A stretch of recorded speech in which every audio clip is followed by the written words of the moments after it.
So remember when we came out of Jackass last week and we were laughing our heads off? This one made me want to cry.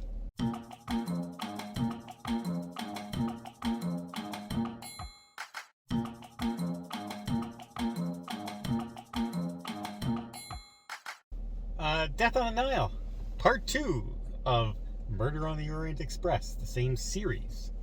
It's the same character, same...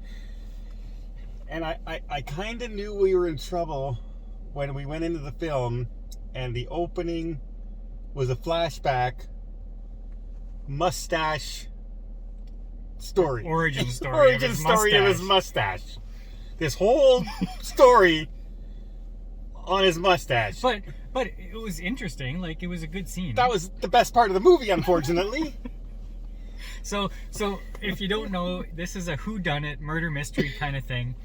Hercule Poirot is some kind of magical detective. He is the greatest detective in the world. Yes. That's how he even says it himself in the other movie. So this is a remake of the original done a long time ago. 2 hour and 20-minute movie. I was going to watch it before this one until I saw the length of the movie and I said, no. Yeah. He texted me yesterday and said, should we watch Death on the Nile, the original one? I said, we should really watch Orient Express if you want to see Murder on the Orient Express. And yeah, but this one's the remake. We should watch that. And then I send it to him and he goes, I don't want to watch that. But now, if I recall, Murder on the Orient Express that came out a couple of years ago was a comedy, wasn't it? No. It's just like this movie. It's exactly filmed the same way. The trailer, didn't it? That's what Johnny Depp and... It looked like a comedy, a weird slapsticky comedy. It was not. No? It looked like that because of his mustache. Oh. And you might be thinking of Johnny Depp's detective movie. Oh, was it a different movie? Yeah. Oh, okay. Yeah. Johnny Depp had a detective story. So in this one, Gal Gadot is like this rich... aristocrat. The whole group is aristocrats, really. Yeah, but she has so much money that everybody is jealous of her and she can't trust anybody.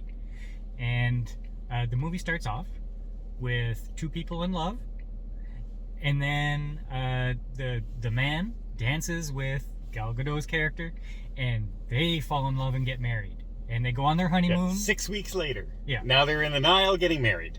Yeah. So they go on their honeymoon, and then hijinks ensue, and a murder takes place. And the girl follows them, by the way. It keeps showing up. Yeah. She's a bit of a stalker. Yeah.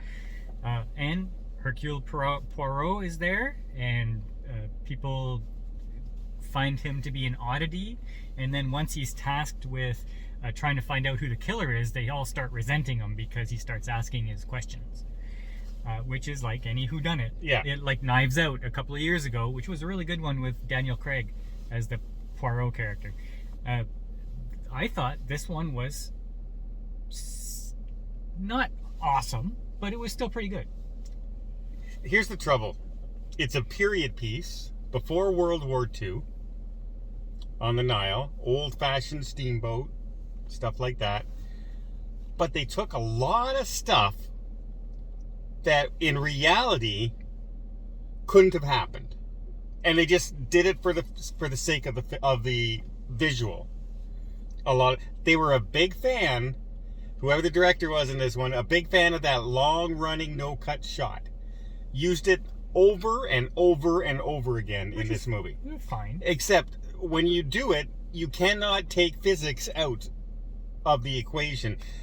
We're introduced to a singer on board, and she comes out from the side playing a guitar, and she has her cord attached, heading to the speaker.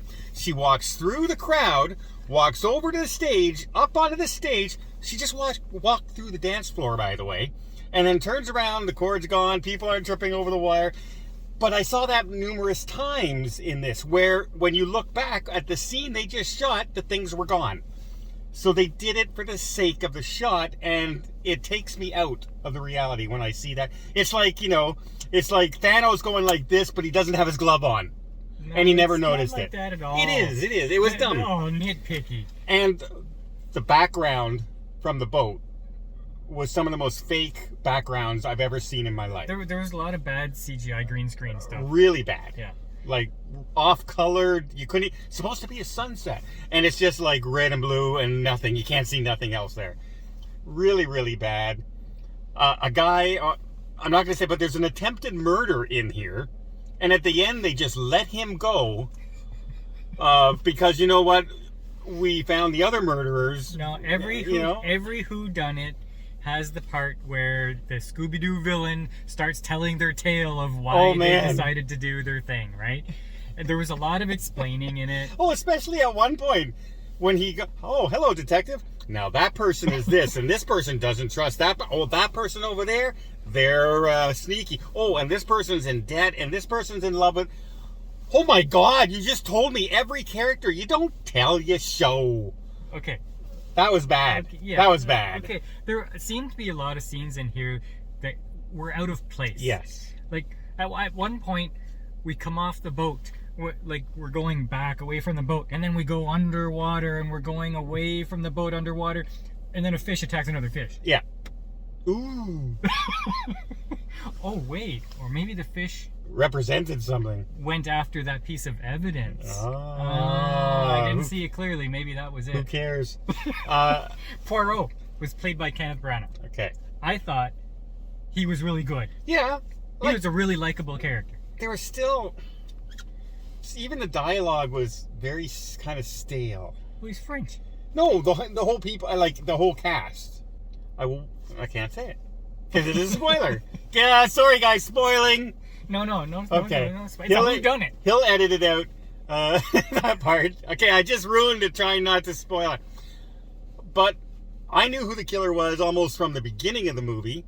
But when I leaned over to Paul, I said, "So who do you think did it?" He had the exact involved in this crime, and that ruined it. But that, like, I wanted to be surprised. Show me a reason to be surprised. To me, it felt like a stage play. Yeah. It did not feel like the typical cinematic movie experience. It felt like a stage play, like, I don't know, Grease. You know how it feels fake acting? It feels like I'm reading my lines and overdoing it. Yeah. When I'm, boisterous, loud, so everyone can hear us. Yeah. It wasn't a bad movie. You know, I could have done without it. And you know what? If you liked Murder on the Orient Express, you will probably have liked this movie too. Because they're basically the same way.